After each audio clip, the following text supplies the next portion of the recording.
Hi everyone. The title I've given the video today is Your Mind is Not Your Best Friend. So I'm really talking about the critical mind. And if the critical mind is becoming too much, then it's really not being your best friend, which is odd because if you think about it, if your mind is not being friendly towards you or helpful, then who's going to be in this difficult, competitive world if we can't help ourselves? But it seems that often that's the case. So we might be aware that our minds can be tough on us, a bit of a taskmaster, hold us to account, but there's maybe a thought that it has to be, that if it wasn't, we'd let things slide and wouldn't be, up to the whatever we're doing. And therefore it's a necessary thing, but I'm not sure that that's right.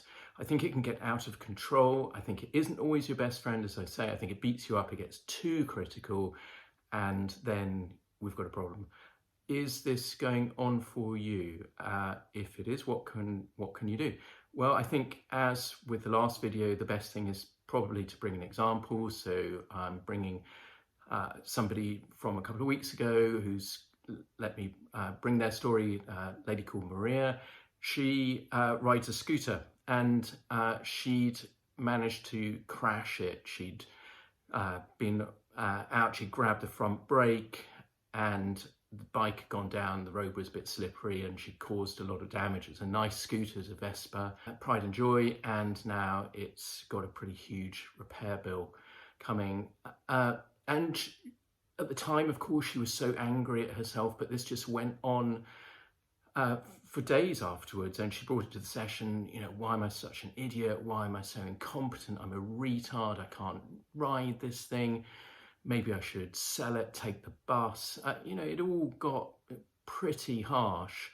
First of all, listen to that self-talk. The quality of the self-talk is quite brutal. There's no balance, there's no empathy, and if you had a crash on a scooter, then actually that's what would be quite nice at the time, but least of all from yourself. But no, her mind had just gone on the attack and was laying into her. And for some people, the critical mind can be a lot worse than that. There's swearing, there's just incredibly brutal, cruel, persecutory ways of talking to ourselves.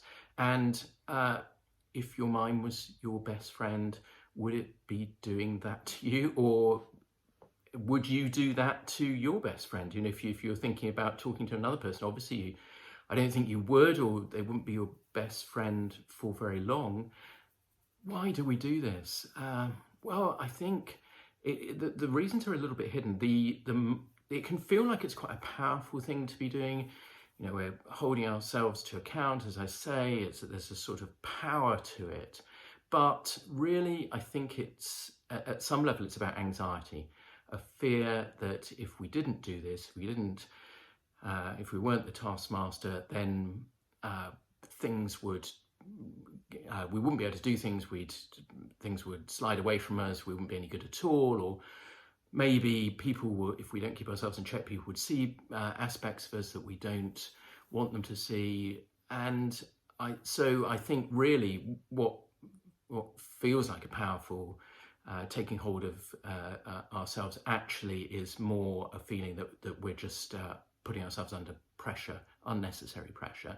So what can we do? Start by listening to that self-talk. Is there swearing? Is there harsh words? With Maria, there was a fair degree of that. And then think about what the effect that might be having.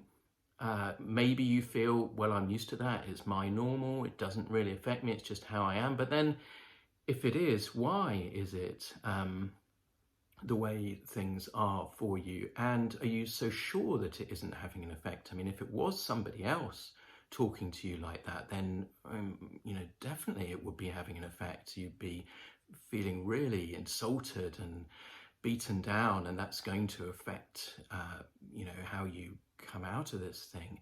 So I think it does have more of an effect than perhaps you realize. It's about how you relate to yourself more broadly.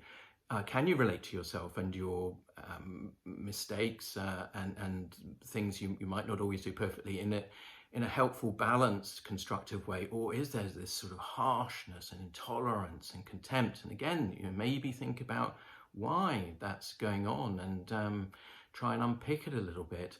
One way of thinking about the whole thing is like you're living with some different kind of teacher in your head.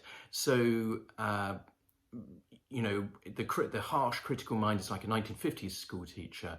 It's all about shouting, getting angry, waving a big stick. Short term, it might get an effect because it puts the fear in you. So you're going to try and do the thing right next time. But I think after that, in the longer term, it undermines confidence. It makes you, it just makes you feel much more anxious. Or you could think about instead of having this harsh teacher inside your head, what about having a more modern, contemporary kind of teacher where, yes, there's acknowledgement that things have not gone the way they could have, something's happened, but let's keep it in check, let's keep a sense of proportion, let's find a constructive, helpful way forward. So importantly, with the more contemporary, balanced teacher, we're not saying, oh, forget about it, doesn't matter, it's not your fault, be kind to yourself, love yourself, all of that. I mean, that's just a cop-out, really, and it sort of presents a false choice between, a sort of black and white thing between harsh, critical, internal attitude or just giving up. And especially if you're a self-critical type of person, you're certainly not going to be able to do that. It's not what I'm suggesting. What I'm suggesting is that you find the correct sort of tone of voice towards yourself that exists in the middle. So it's more like, okay, that wasn't great, but you know what, mistakes happen, nobody's died. What can I do differently? For Maria, maybe it's, be lighter on the brakes or pay a bit more attention to road conditions. And I think actually here, if you're less critical and less sort of brutal to yourself, actually you find your problem solving is more effective. Very, very harsh self-critical attitudes are associated with poor problem solving because they actually take you away from the specifics of the thing that that you need to be thinking about. So another thing to think about here would definitely be thinking errors. Thinking errors I talked about in other videos. They are patterns of thinking that emerge when we're stressed or depressed.